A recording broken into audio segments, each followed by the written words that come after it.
રાજ્યમાં વ્યાજખોરોના ત્રાસથી મહિનામાં ઘણા લોકો જિંદગી ટૂંકાવે છે. સામૂહિક આપઘાત જેવું પગલું ભરતા પણ નથી અચકાતા, એટલી હદે ત્રસ્ત થઈ ચૂકેલા હોય છે. ગુંડાઓના આતંકની ઘટ રહે છે. ત્યારે આવા વ્યાજખોરોના વિષચક્રમાંથી લોકોને બહાર લાવવા માટે સુરત પોલીસે અનોખો અભિગમ અપનાવ્યો. જનસંપર્ક સભા યોજી. ત્યારે આ સભાથી લોકોને શું ફાયદો થયો, આવો જોઈએ.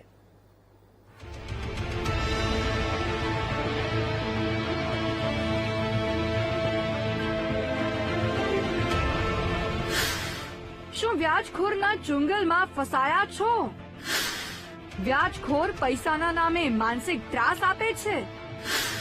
તો હવે ગભરાવાની જરૂર નથી, કારણ કે નાયબ મુખ્યમંત્રી હર્ષ સંઘવીના આદેશ પછી રાજ્યના પોલીસ વિભાગે વ્યાજખોરોને ડામવા અને તેની ચુંગલમાંથી લોકોને બચાવવા જનસંપર્ક અભિયાન શરૂ કર્યું છે. સુરતમાં પોલીસ કમિશનરની ઉપસ્થિતિમાં ઝોન 4 માં લોકમેળો અને વ્યાજખોરી નાબૂદી માટેનો કાર્યક્રમ યોજવામાં આવ્યો હતો, જ્યાં અનેક પીડિતોએ પોલીસ કમિશનર સામે પોતાની વ્યથા વર્ણવી, વ્યાજખોરોના ત્રાસના પુરાવા આપ્યા. આ જનસંપર્ક સભાનું મુખ્ય ઉદ્દેશ્ય વ્યાજખોરો સામે કાર્યવાહીનું હતું, જેમાં 22 જેટલી ફરિયાદો મળી.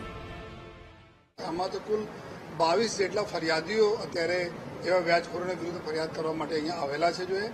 અને સાથોસાથ જો અહીંયા જો બીજી જો બેંકો છે, આ બેંકમાં જો સુટેક્સ બેંક છે, વરાછા કોઓપરેટિવ બેંક છે, પીપલ્સ આપણા બેંક, પ્રાઇમ બેંક છે, એસએમસીના સ્વનિધિ યોજના છે જો, અને પીપલ બેંક, આ બધા લોકો બી અહીંયા સ્ટોલ છે, જેના લોન લેવાના હોય અહીંયા તો લોન બી લઈ શકે છે જો, જેથી કે આ જો વ્યાજખોરોના ચંગુલમાં દૂર રહે. માત્ર અહીં ફરિયાદ જ નહીં, જરૂરિયાતમંદ લોકોને કાયદેસર લોન પણ પોલીસ વિભાગે અપાવી. આ જનસંપર્ક સભામાં અનેક બેંકો અને લોન આપનાર સંસ્થાઓના પ્રતિનિધિ હાજર રહ્યા હતા, અને તેમણે લોકોને કાયદેસર રીતે લોન પણ આપી, જેથી લોકો વ્યાજના વિષચક્રમાંથી મુક્ત થઈ શકે. 5% પર મહિનાના વ્યાજ લેતા હોય છે, અને પછી પ્રોપર્ટી લખાઈ લેતા હોય છે, દાગીના લઈ લેતા હોય છે, બ્લેન્ક ચેક લઈ લઈને નાખીને કોર્ટમાં બાઉન્સ ચેક કરાવીને એમાં ઉપર બ્લેકમેલ કરતા હોય છે. આ ઘણા પ્રકારના જો રજૂઆતો અમારા લોકો પાસે આવે છે, એના હિસાબથી ત્વરિત લોકોને ન્યાય મળે, આ હિસાબથી તમામ 6 પોલીસ સ્ટેશનના અહીંયા ટીમ બી અહીંયા હાજર છે, અને આ લોકો તાત્કાલિક જો ફરિયાદ લઈને એના ઉપર અમે લોકો કાર્યવાહી કરવા જઈ રહ્યા છીએ. અને બધા આપના અમારા મીડિયાના મિત્રોના માધ્યમથી અમે બધા આપણે પ્રજાજનોને એક રિક્વેસ્ટ કરવા માંગીએ છીએ કે કોઈ પણ સંજોગમાં અગર આપ ફસાયા હોય, નાની રકમ હોય કે મોટી રકમ હોય, આપ ઇમિડિયેટલી પોલીસ સ્ટેશન આવો, અમારે લોકો તક આવો, સિનિયર અધિકારી તક આવો, ઇમિડિયેટલી આ વ્યાજખોરોની વિરુદ્ધ અમે લોકો એક્શન લઈ જોઈએ.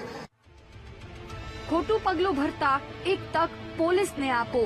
સુરત પોલીસનો આ અભિગમ સરાહનીય છે.